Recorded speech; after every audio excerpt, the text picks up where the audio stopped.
اغرب موقف اونلاين اتعرضت له. من يومين 3 في جروب من جروبات البنات اللي فيه عدد كبير لقيت بوست بنوته بتسال عايزه دواء يخسسني بشكل سريع ومحدش يقول لي اعملي دايت. انا مش هعمل دايت، انا عايزه علاج يخسسني وخلاص.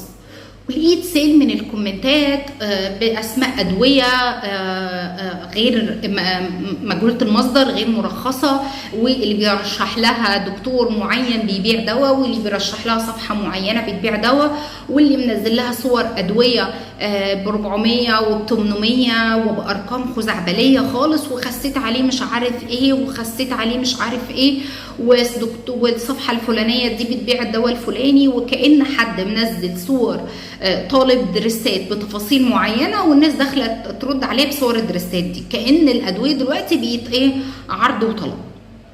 فانا دخلت بصراحه البوست صار فضولي شويه، فدخلت قريت كل الكومنتات، وكانت الكومنتات بصراحه كلها مهزله ومحدش خايف على صحه البنت. فقلت ادخل اكتب كومنت من واقع ان ده مجالي.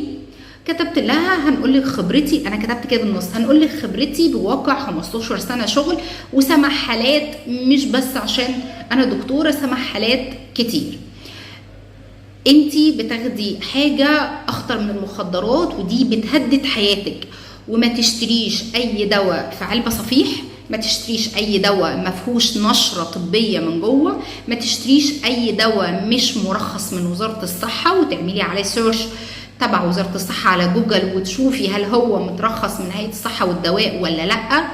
ما تشتريش دواء ازيد من 400 ل 800 و1000 جنيه. ما تشتريش دواء من شخص عادي مش دكتور. ما تشتريش دواء من دكتور حاطط الدواء، انا اسفه في اللفظ،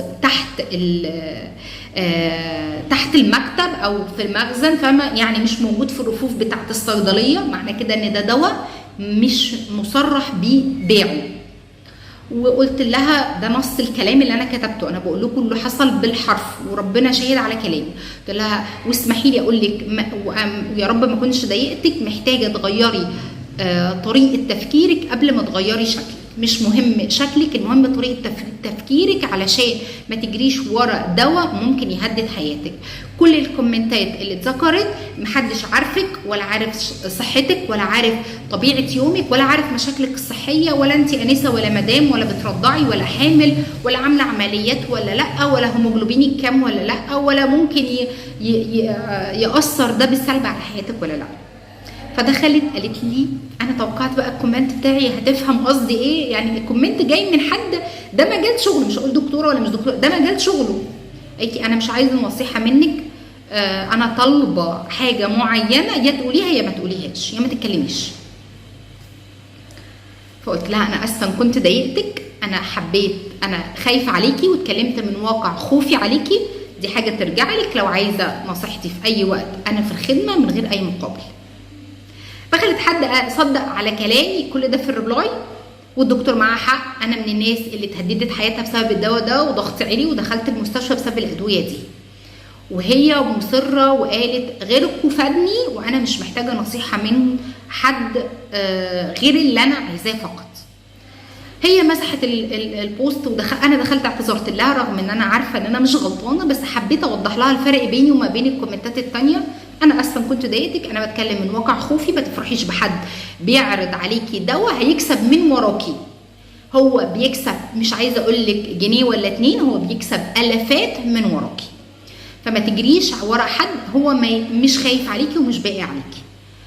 هي مسحت الكومنتات، بس دي نصيحه مني ليكوا، يا ريت تشيروا الفيديو. ما تشتروش دواء في علبه صفيح، ما تشتروش دواء ازيد من 400 جنيه، وفي ادويه مصريه كتير باقل من كده ب 100 جنيه وب 20 جنيه كمان، مصرحه وامنه جدا على الصحه. من 400 ل 800 هو الدكتور او اللي هيبيع كاسب من وراكي ملايين. ما تشتريش دواء مش موجود فيه نشره طبيه، مش مصرح من هيئه الصحه والدواء.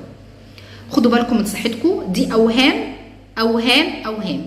يا ريت تشيروا الفيديو عشان انا بقابل حالات فعلا بتموت بسبب الادويه دي. ربنا يحفظكم جميعا.